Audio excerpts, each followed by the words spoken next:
ঘড়িতে দেখো 1:40 বাজে, এই এখন আসলো, 1:45 বাজে। এত দেরি? ট্রেন এত লেট? ট্রেন কি করবো, খেলা রেখে তো আর আসা যাবে না। ঠিক আছে, যা। খাওয়ার আসতে কিছু ভাত আছে? হ্যাঁ, ভাত থাকবে না তো? রান্না করছে, ভাত থাকবে না? আর হচ্ছে এগুলো হচ্ছে দরজার সঙ্গে যে কাঠি আছে, ওই কাঠির মধ্যে জামা প্যান্ট ঝুলাই দিয়ে এগুলো শুকাই যাবে। এমনি ভিজে না সেরকম? ওই যে নিচের দিকটা ভিজছে।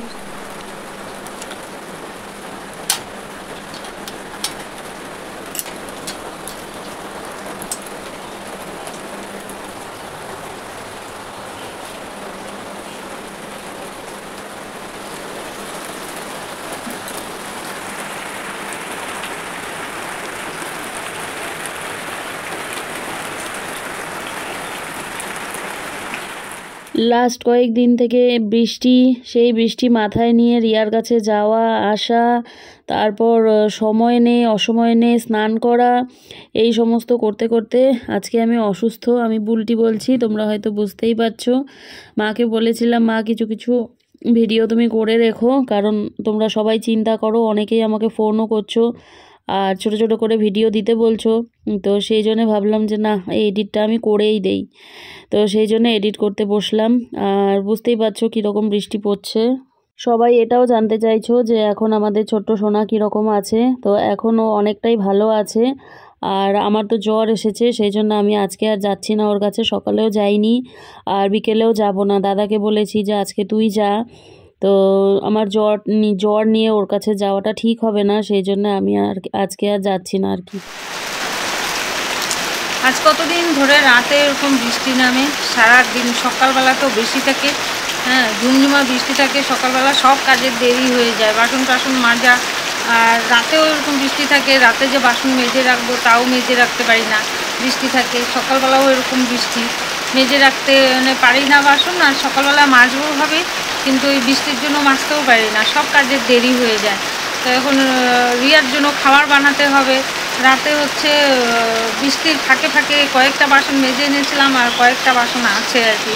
হ্যাঁ, তো রাতে আমি দিদি যেগুলো খেয়েছি সেই বাসনগুলো আছে। তো হাঁড়ি ছিল, তো হাঁড়ি না ঘরে ধুয়ে নেব, না মাজলেও চলবে, নার্সিংহোমে ভাত করতে হবে ফটাফট। তো অত রাত্রে শুয়েছি, উঠতেও একটু দেরি হয়ে গেছে। তো ঘরে হাঁড়ি ধুয়ে নিয়ে ভাত করে নেব, আর হচ্ছে ডাল করব, একটু একটা সবজি করব। কিন্তু বৃষ্টিতে দেখো তো কোনো কাজ করতে পারছি না বাইরে, কি করে কি করি বলো।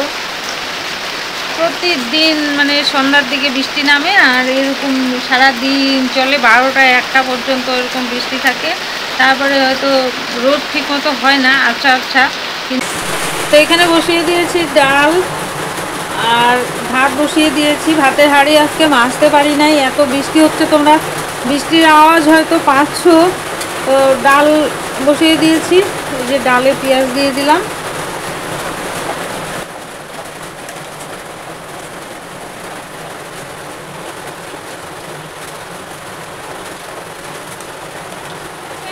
বৃষ্টি কেমন মানে আওয়াজ হচ্ছে ট্রেনের উপরে, বুঝতেই পারছো, মানে কথা বলতে পারছি না ঠিক মতো। তো বলবো তোমাদের সঙ্গে কথা, অনেক কয়েকদিন পর ক্যামেরার সামনে আসলাম। মন মানসিকতা ভালো ছিল না, জানোই সব কিছু তোমরা। তো চলো, তোমরা অনেকে আমাকে দেখতে চেয়েছো, বলেছো অনেক দিন ধরে দিদিকে দেখি না। তো আজকে আমি ভিডিও করতে নিলাম, তবে করছি ঠিকই, মনের ভিতরে মানে উতাল পাতাল করছে আর কি, যে কী একটা হয়ে গেল, মানে বলার কথা না আর কি। এটা ভাবতে পারি নাই যে ঈশ্বর আমার কপালে এইরকম একটা শাস্তি লিখে রেখেছে। মানে অথই জলে পড়েছি, সেই অথই জল থেকে তোমরা টেনে তুলছো আমাকে, এর জন্য অনেক অনেক ধন্যবাদ তোমাদের। ধন্যবাদ দেওয়া মানে কম হয়ে যায় আর কি, কী বলবো সেটা আমার ভাষা নেই, তোমাদেরকে যে কী বলবো। হ্যাঁ, তো পাশে এসে যদি তোমরা না দাঁড়াতে, তাহলে হয়তো আমি এই বিপদ থেকে মানে উদ্ধার হতে পারতাম না। তো হচ্ছে, ধীরে ধীরে ইমপ্রুভ করছে বাচ্চাটা। এখন হয়ে গেল আজ কয়দিন, আজকে হচ্ছে 10 দিন হলো। 10 দিনের মধ্যে 9 দিন বাচ্চাটা আলাদা মানে নার্সিংহোমে, 10 দিন থেকে লড়াই করছে আর কি, ডাক্তার, ওষুধ এবং নিজেকে নিয়ে প্রচণ্ড পরিমাণে লড়াই করছে। বলো মানে কি ভাষায় যে বলবো, এত কষ্ট হচ্ছে আমার, আমি সেটা প্রকাশ করতে পারছি না এরকম। হ্যাঁ, দিন রাত টেনশন, আর ঘরে বিকির বাবা এদিকে টেনশন করছে, কিছু করতে পারছে না। আমাদের টেনশন ছাড়া তো করার কিছু নেই, আমরা কিছুই করতে পারবো না। মেয়ে ওটাই বলে, ছেলেও ওটাই বলে যে তোমার এদিকে টেনশন করতে হবে না, তুমি তোমার মতো রান্নাবাড়ি করো, বাবাকে দেখো, কাজ করো, টেনশন করে তো কিছু করতে পারবে না তোমরা। যা করার আমরা দুই ভাই বোন করবো। আর আমাদের পাশে যত ভিউয়ার্স দাদা ভাইরা দিদি ভাইরা আছে, মাসিমণিরা আছে, তারা করছে। তো তুমি টেনশন করো না। কিন্তু কি করে, আমি তো থেমে থাকতে পারছি না, মাথার মধ্যে তো ওটাই ঘুরপাক খাচ্ছে বলো। টেনশন তো হবেই, যতই চেষ্টা করি না কেন আমি টেনশন করবো না, আমি মানে ভালো থাকবো, কিন্তু পারছি তো না, ভিতর থেকে টেনশন চলে আসছে। ঈশ্বরকে এত ডাকছি, দিন রাত ঈশ্বরকে ডেকে যাচ্ছে, ঈশ্বর সদ্যজাত বাচ্চা, ওকে এত মানে শাস্তি দিও না, ওর বিপদ থেকে উদ্ধার করো, এই অসুখ থেকে ওকে মুক্ত করো, রোগ নিরাময় করো, এই 24 ঘন্টা ঠাকুরকে বলে যাচ্ছি। এবং যত ভিউয়ার দিদি ভাইরা আছে, ওই বাচ্চার জন্য তোমরা ঈশ্বরের কাছে প্রে করছো, এর যে বড় পাওনা কি আছে বলো। তবুও মনকে আমি মানাতে পারছি না। ছোট্ট সোনা এখন অনেকটাই ভালো আছে আগে থেকে, ওর নেবুলাইজার চলছে। আর ডাক্তারবাবু বলেছেন আমাদের কিন্তু বাড়িতেও একটা নেবুলাইজার মেশিন কিনে রাখতে হবে, কারণ ওর এই যে এই ধাঁচটা কিন্তু বেশ মানে ওর 4-5 বছর হওয়া পর্যন্ত চলতে থাকবে আর কি। তো সেই জন্য হাতের কাছে নেবুলাইজার ওষুধটা রাখতে হবে, যাতে আমরা বাড়িতে কোনো রকম প্রবলেম হলেই তাড়াতাড়ি করে ওকে সেটা দিতে পারি। আর এখন তো নার্সিংহোমেই দেওয়া হচ্ছে, তো খুব তাড়াতাড়ি কিনে নিয়ে আসবো। দেখি কবে ওকে ছুটি দেয়, ডাক্তারবাবু বলছে না, কারণ আরও একটু দেখে নিতে চাইছে।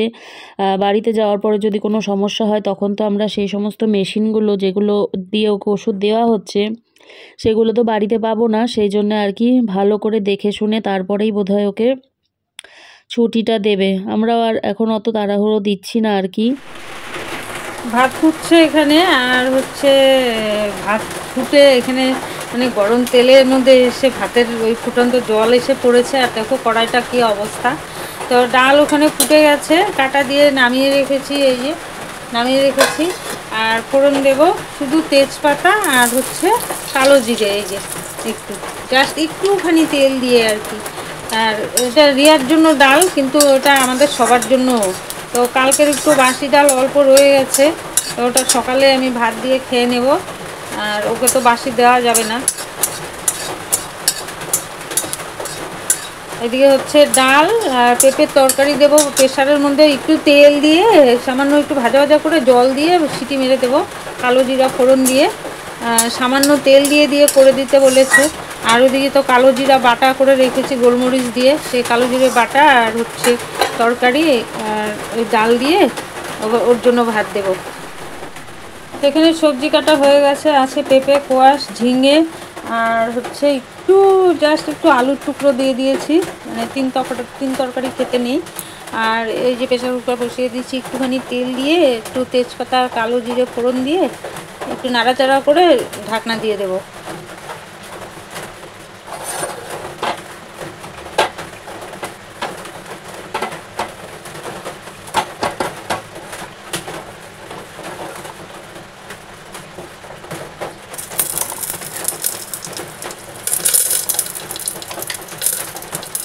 এখন 9টা, বৃষ্টি এখনও পড়ে যাচ্ছে।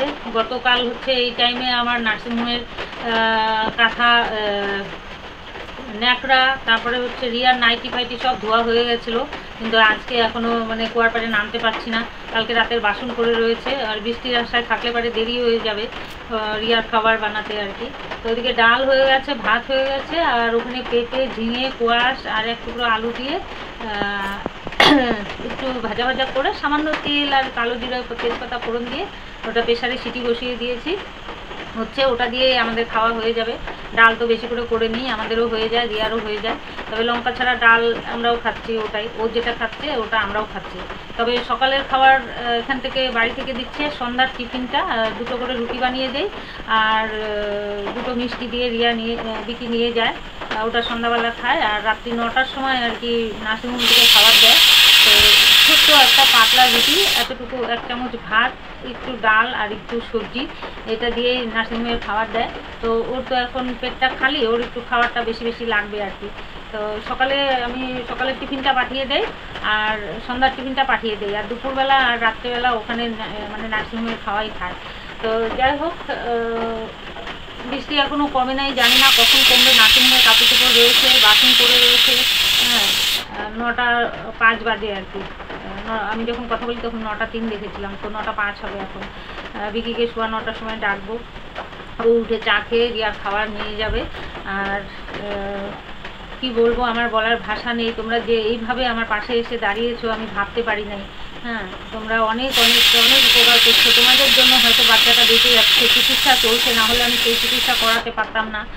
আর আমার এমন কিছু নেই যে আমি ঘটিবাটি ছাড়া আর কিছু নেই যে আমি সেটা বেঁচে আর কি বাচ্চার চিকিৎসা করব। হ্যাঁ, আর এত তাড়াতাড়ি তোমরা ঝটফট এসে যে পাশে দাঁড়িয়েছো, হ্যাঁ, তার জন্য অনেক অনেক ধন্যবাদ। ধন্যবাদ দেওয়া আমাদের ভুল। হ্যাঁ, আমি কি বলবো সেই ভাষা আমি জানি না, তবে সারা জীবন আমি তোমাদের কাছে কৃতজ্ঞ থাকবো, এই আর কি।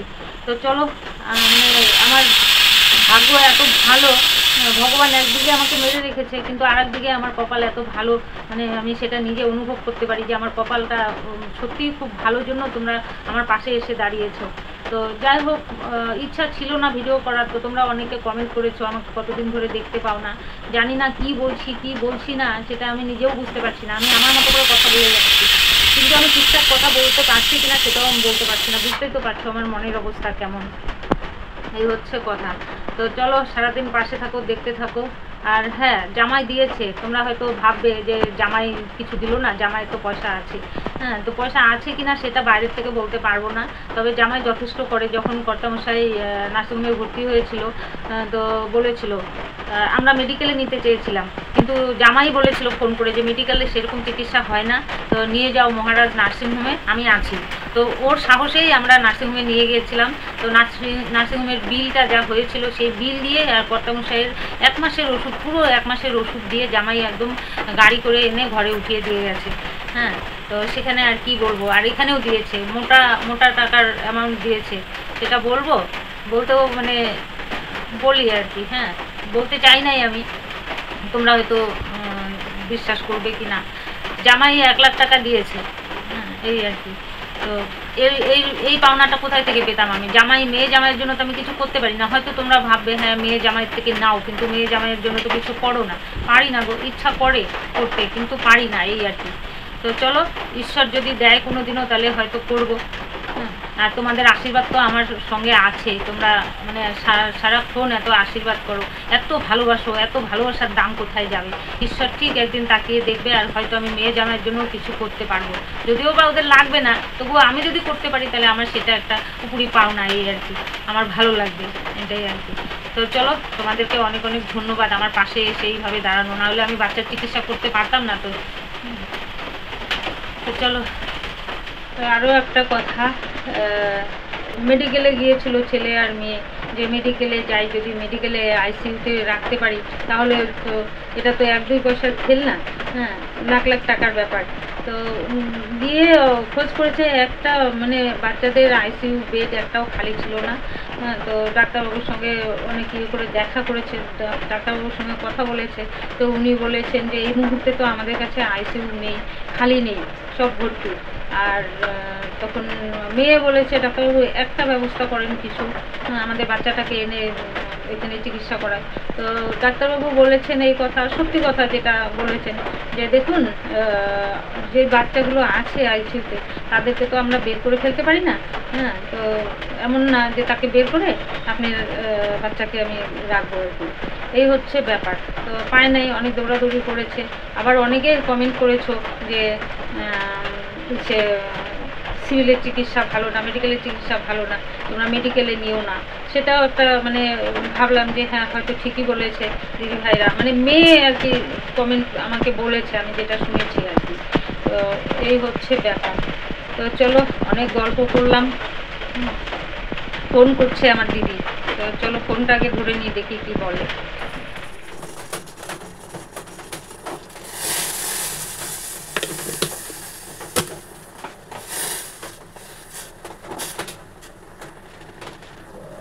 তো এখানে বিকি আর আমার জন্য লাল চা বসিয়ে দিয়েছি।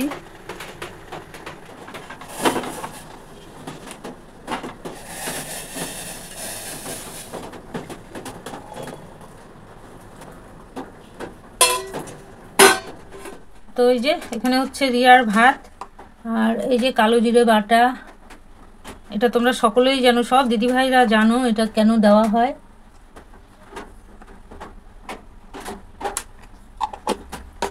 আর এই বাটিতে ডাল দেবো বেশি করে, ওকে মুসুরির ডাল বেশি করে দিতে বলেছে, খাওয়াতে বলেছে। আর কেন তাও বুঝতে পারছো কেন বেশি করে খাওয়াতে বলেছে।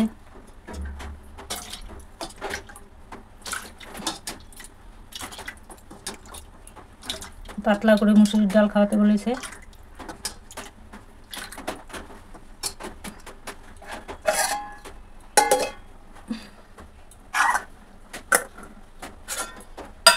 চলো এটা রেডি করে দেই। তো সমস্ত বাসন মাজা হয়ে গেল, কালকে রাতেরও ছিল রুটি ভাজার ইসেতে তাওয়ার থেকে, আর ওগুলো সব মেজে নিয়েছি।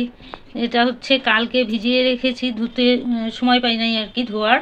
তো এই বেড কভারটা হচ্ছে রিয়াদের ঘরের, মেয়ে সেদিন ঘর পরিষ্কার করে বেড কভার বালিশের কভার সব তুলে দিয়ে গেছিলো, সব পাল্টে দিয়ে গেছিলো। তো বালিশের কভারগুলো ধোয়া হয়েছে, বেড কভার ধোয়া হয়েছিল না, তো কালকে ভিজিয়েছি আর টাইম পাই নাই ধোয়ার, এই আর কি। আর এই যে আরেকটা কাণ্ড হয়েছে, এগুলো হচ্ছে নার্সিংহোমের বাচ্চার হচ্ছে পটির কাপড়, তো এগুলো এখন ধুয়ে দেবো, ধুয়ে আমি আবার নাইটি ছেড়ে নেব। আর 8-10 দিন ধরে মানে বাচ্চাকে হচ্ছে ইসে পড়ানো আর কি, প্যাম্পার্স পড়ানো। তো ওর মানে র্যাশ বেরিয়ে গেছে, তো যখন ও পটি করে কিংবা টয়লেট করে তখন পুরো কান্না করে আর কি, খুব চিৎকার করে, কান্না করে। তো ওইগুলো সব গল্প হচ্ছিল। তো জামাই নাকি বলেছে, মানে দীপু আর কি বলেছে, মেয়ে বলেছে তো এরকম যখন পটি করে খুব কান্না করে, জিদ হবে খুব, এরকম বলেছে। বলে না ওটা না, ওর মনে হয় এতদিন ধরে ও ওই প্যাম্পার্স পরে থাকে, তাতে মনে হয় ওর হচ্ছে মানে র্যাশ উঠেছে। তো সঙ্গে সঙ্গে রিয়াকে ফোন করেছে মেয়ে যে ওর দেখো তো প্যাম্পার্স সরিয়ে যে ওর হচ্ছে র্যাশ বেরিয়েছে নাকি।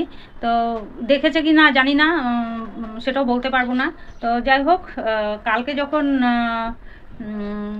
মেয়ে গেছে সন্ধ্যাবেলা, তখন দেখে প্যাম্পার্স পরানো, পটি করেছে, খুলেছে মাসি, তখন বলেছে দেখি, তো দেখেছে একদম গোল হয়ে চারপাশ দিয়ে র্যাশ বেরিয়ে লাল চাকা চাকা হয়ে আছে। তো ওই কাপড় দিয়ে মানে কাপড় দিয়ে মুছে দিচ্ছে। তো মেয়ে তো ওই মানে নার্সিংহোম থেকে ওয়াইপস দিয়েছে, তো সেটা দিয়ে মুছবে, তো সেটা দিয়ে না মুছে ওই কাপড় দিয়ে মুছে দিচ্ছে। তখন তো মেয়ে চিৎকার দিয়েছে যে কী ব্যাপার, ওয়াইপস আছে তাও কেন তুমি কাপড় দিয়ে, ওটাতে আরও ছুলে যাবে। আর মাসিটা করছে কি, ওই যে র্যাশ বেরিয়েছে ও তাড়াতাড়ি কাপড় দিয়ে ঢেকে দিচ্ছে। তখন মেয়ে বলছে সরো সরো সরো তাড়াতাড়ি, আমি দেখবো ওর র্যাশ বেরিয়েছে নাকি। দেখে হ্যাঁ র্যাশ বেরিয়েছে। তো মনে হয় রিয়া ডাক্তারবাবুকে বলে নাই যে ওর র্যাশ বেরিয়েছে, দুপুরের দিকে তো ডাক্তারবাবু আসেন, হ্যাঁ মনে হয় বলে নাই। যদি ডাক্তারবাবুকে বলতো তাহলে তো মানে ওই মলম লিখে দিত, তো মনে হয় বলে নাই। হ্যাঁ যাই হোক, তো সকালবেলা রাত্রেবেলা মেয়ে এসে বললো যে সকালবেলা একটা কৌটা তো করে তেল পাঠিয়ে দিও, নারকেলের তেল, তো হালকা করে লাগিয়ে দিবে। কালকে ডাক্তারবাবুর জন্য অনেক সময় ওরা অনেক রাত 10:30 পর্যন্ত ওয়েট করেছে, কিন্তু ডাক্তারবাবু আসেন নাই, বলতেও পারে নাই।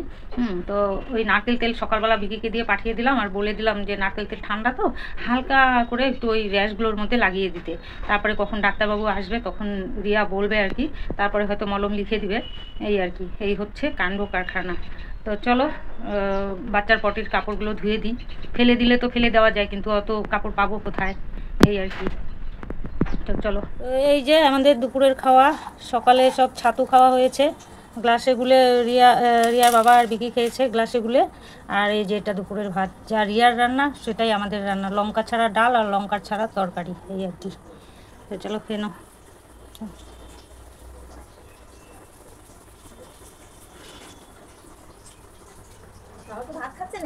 হ্যাঁ হয়ে গেছে নিরামিষ তরকারি, দাও একটু, শুধু ওই যে রিয়ার তরকারি ডাল দিয়ে খাচ্ছে, দাও তো এখানে। তো এই যে বড় বৌমা নিরামিষ তরকারি দিল, না তুলে দেবো, ওখান থেকে খাও, আমার জন্য একটু রেখে দিও।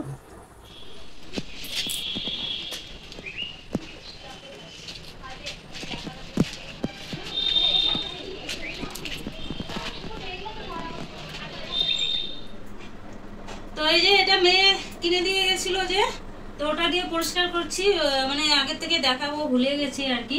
তো মোটামুটি পরিষ্কার হয়ে গেছে। তো একবার শুধু স্প্রে করে ঘষে দিয়েছি, সুন্দর পরিষ্কার হয়ে গেছে, তেল সব উঠে গেছে। এতদিন তো পরিষ্কার করতে পারি নাই, এমনি দুপুরের খাওয়া দাওয়া সবার হয়ে গেছে, আমি কিছু কিছু পরিষ্কার করছি আর কি।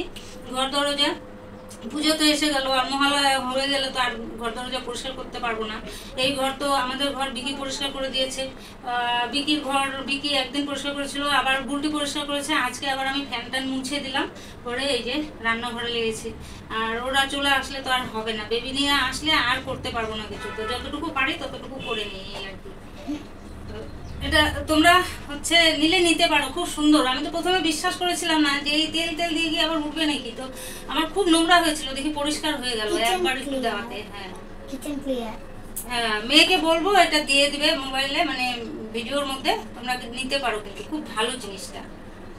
তো চলো, তো এখনো আমি স্নান করি নাই, আর এই ডালগুলো একটু কেটে দেবো, যেতে আসতে মুখে চোখে লাগে, বৃষ্টি হলে তো আরও বেশি হয়। আর আমাদের এখানে এইমাত্র ভূমিকম্প হয়ে গেল 5.9 পয়েন্ট। তোমাদের ওদিকে হয়েছে কি না কমেন্ট করে জানিও। কেচিটাতে না একদম ধান নেই, হয়ে গেল।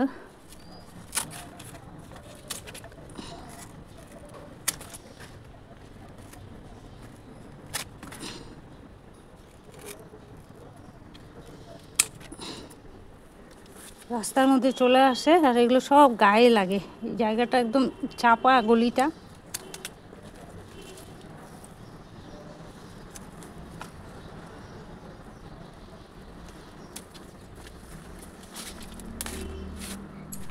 তো এই যে রুটি ভাজা শুরু করে দিয়েছি, ওই 2টো রুটি দিতাম সন্ধ্যাবেলা রিয়ার টিফিনের জন্য।